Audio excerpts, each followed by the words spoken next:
Good morning, everyone. I am back with another video, this time talking about a book I finished last week, although you can see two here.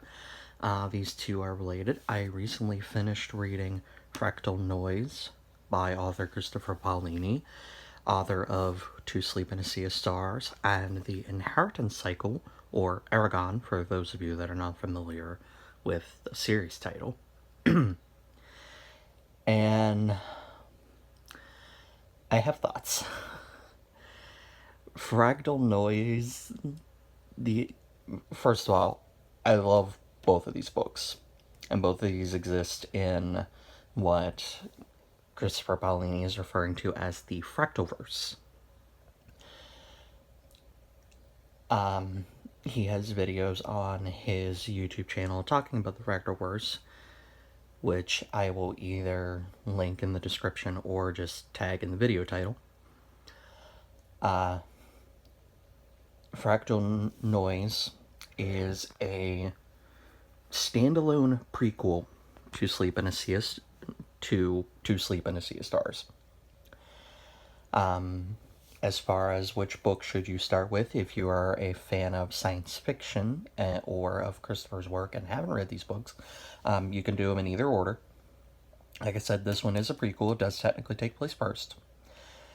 But there isn't really any big crossover material between the two.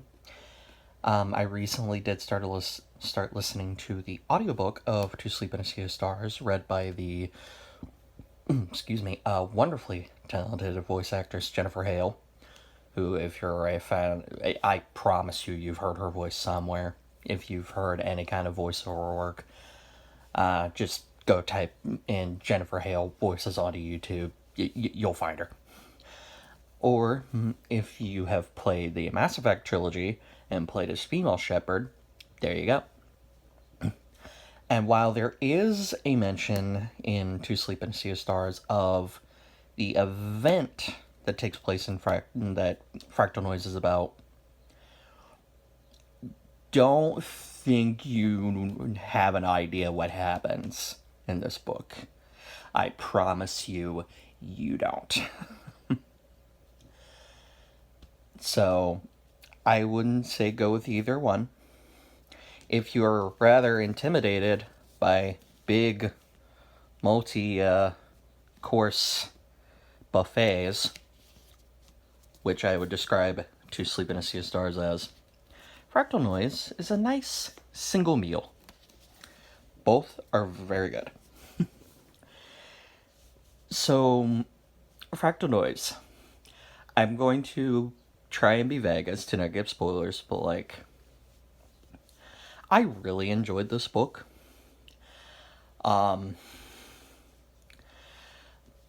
Let's just say I definitely felt some of the emotional weight and toil conveyed through the characters. Our landing team, our four main ones. So, good job there, Christopher, if you happen to find this.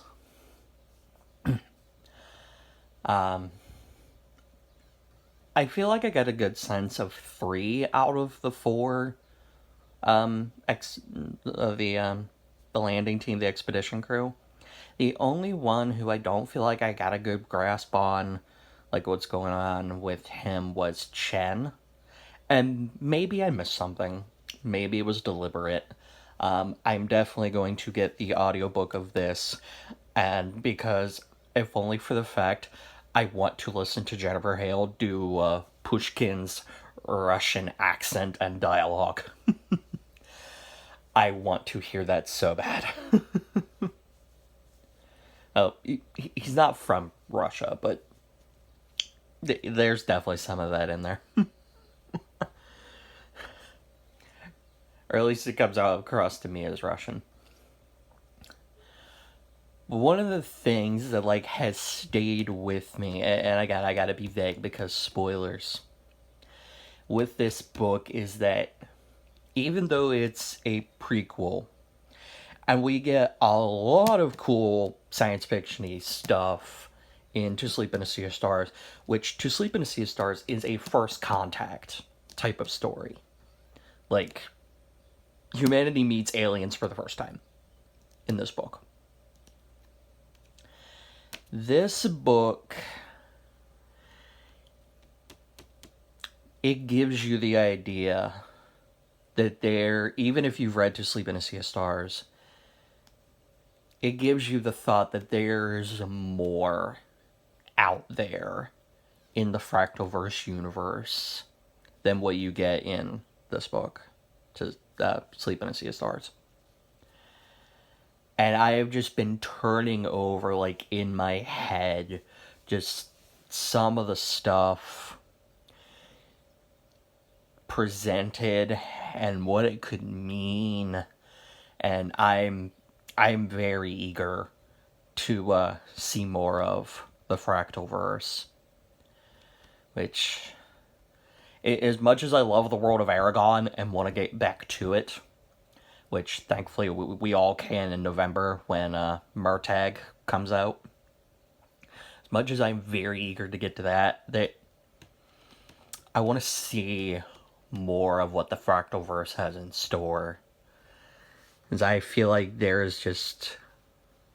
This book gives me the idea that there is layer upon layer of secrets and discoveries to be made in the vast universe that is the Fractalverse.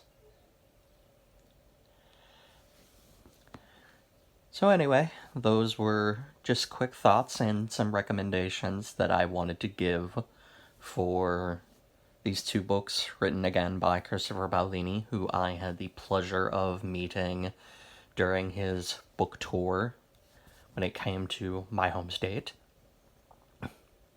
Thank you for that, Chris. It was a wonderful event. And hopefully you come back for Murtagh.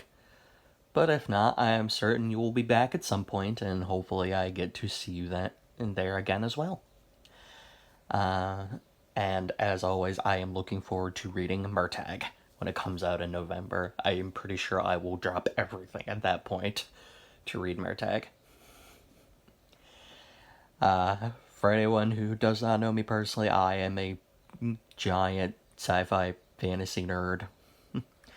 If you couldn't tell by the 3 Brandon Sanderson videos I've made and the quick one talking about Star Wars Jedi Survivor, I am planning to do one fairly certain on another franchise that I love, which might get a little rambly and ranty. So, sorry in advance. But anyway, if you love science fiction and fantasy, or love Christopher's work, definitely pick up these books. They are wonderful, and the covers are friggin' gorgeous. I was stunned when I saw this one for the first time, and this one's still just friggin' beautiful. Anyway, thank you guys for watching, and I will see you guys next time.